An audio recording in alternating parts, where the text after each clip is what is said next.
Hola, soy la doctora Mariana Caneloto, especialista en clínica médica en medicina hiperbárica, la presidenta de la Asociación Argentina de Medicina Hiperbárica e Investigación y la directora médica de Biobárica.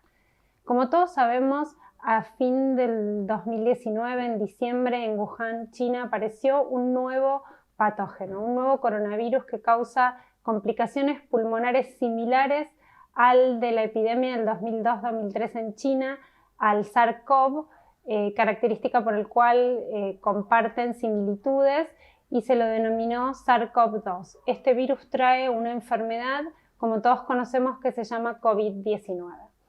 El virus ingresa a la célula pulmonar, principalmente en el monocito tipo 2, a través de los receptores ECA2, los de la enzima convertidora de angiotensina 2, se internaliza junto con el receptor adentro del neumonocito y empieza a generar toda una respuesta inmunológica en nuestro organismo. Esto lo conocemos y sabemos que en la mayoría de los casos, aproximadamente en un 90% de los pacientes, esa respuesta inmune logra reparar y frenar el proceso. Pero hay un porcentaje de pacientes, entre un 5 y un 10%, que hacen una complicación con una neumonía más severa.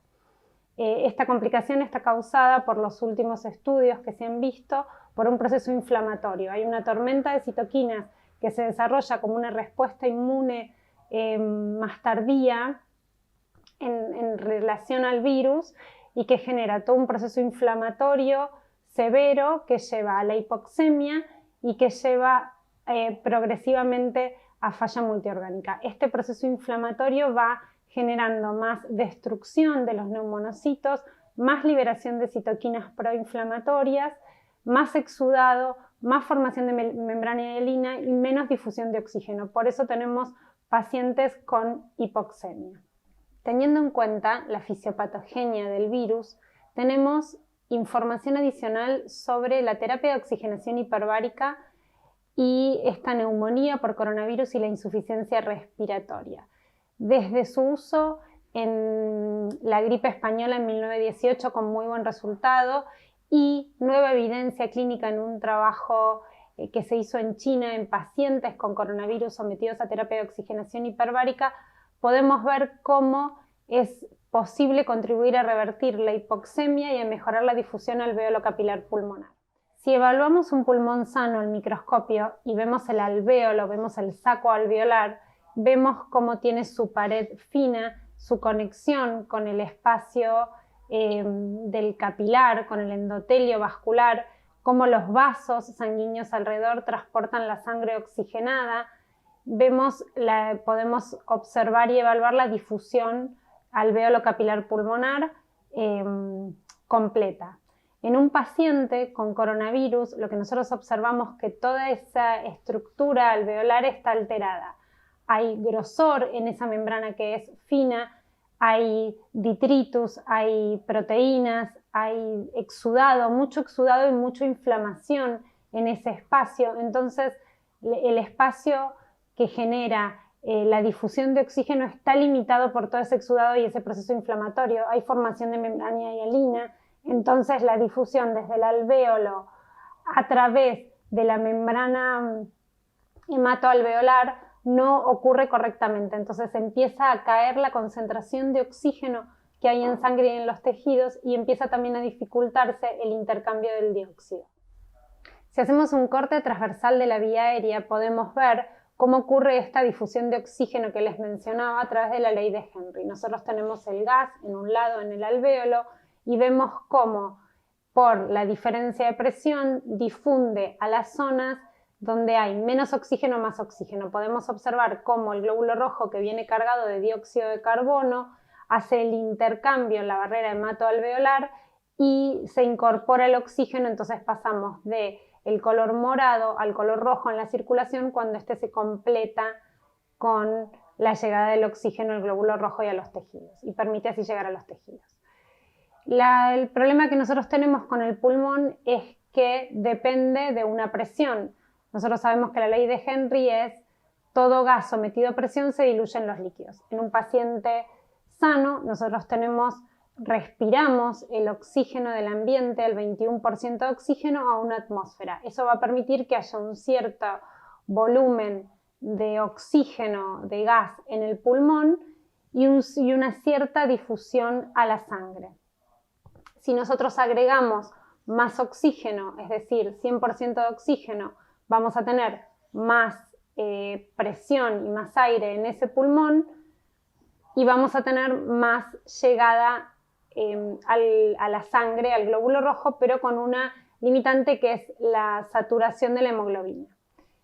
Cuando nosotros hablamos de un paciente enfermo con coronavirus y con esto que yo les contaba, que el intercambio del alvéolo capilar pulmonar está muy dificultado por el exudado, por la inflamación, por el aumento de membrana hialina, vamos a tener más oxígeno en el pulmón y menos llegada de ese oxígeno a la sangre. Y cuando yo le agregue a ese paciente oxígeno al 100%, voy a lograr tener más oxígeno en el pulmón, pero la llegada a la sangre, la difusión a la sangre va a ser menor.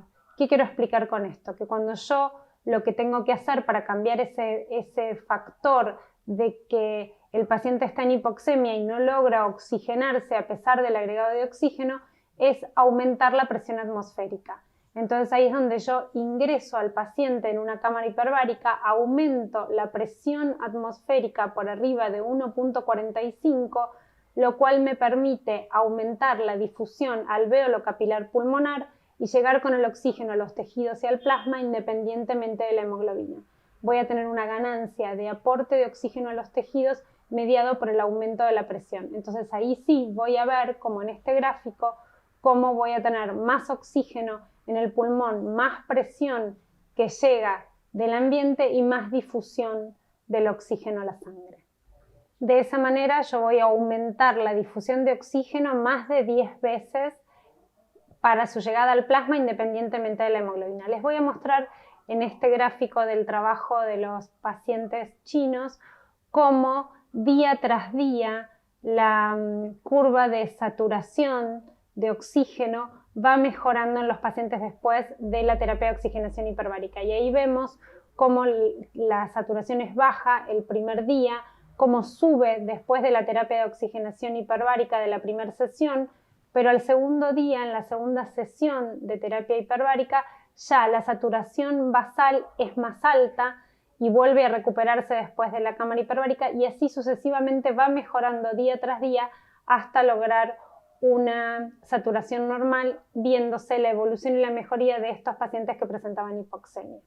Y ahora vemos en esta tomografía de uno de los casos del trabajo chino cómo está todo el exudado y toda la inflamación en el pulmón 5 días antes de comenzar la terapia hiperbárica y después tenemos la imagen un día después de haber realizado 3 sesiones de cámara hiperbárica y se ve claramente cómo se reduce el exudado y el proceso inflamatorio. ¿En cuánto tiempo ocurrió este cambio de mejoría en los pacientes en el trabajo chino? Son 5 sesiones, en 5 días es la recuperación de los pacientes.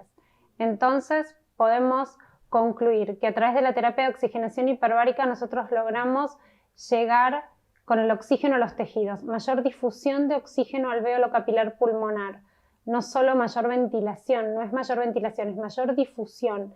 Esto permite revertir la hipoxemia y además la terapia de oxigenación hiperbárica tiene un poderoso efecto antiinflamatorio, regula las interleuquinas proinflamatorias, reduce el exudado, algo que ocurre y que es una de las gran problemáticas de los pacientes con COVID-19. Es importante por todos los efectos mencionados y por toda la evidencia clínico-científica que hay sobre los efectos fisiológicos de la terapia de oxigenación hiperbárica, tenerla en cuenta en esta pandemia COVID y poder utilizarla. Ya hay más de 8 ensayos en el mundo en estudios sobre COVID y terapia de oxigenación hiperbárica. Vale la pena seguir apostando a hacer más estudios conociendo los beneficios de esta terapia.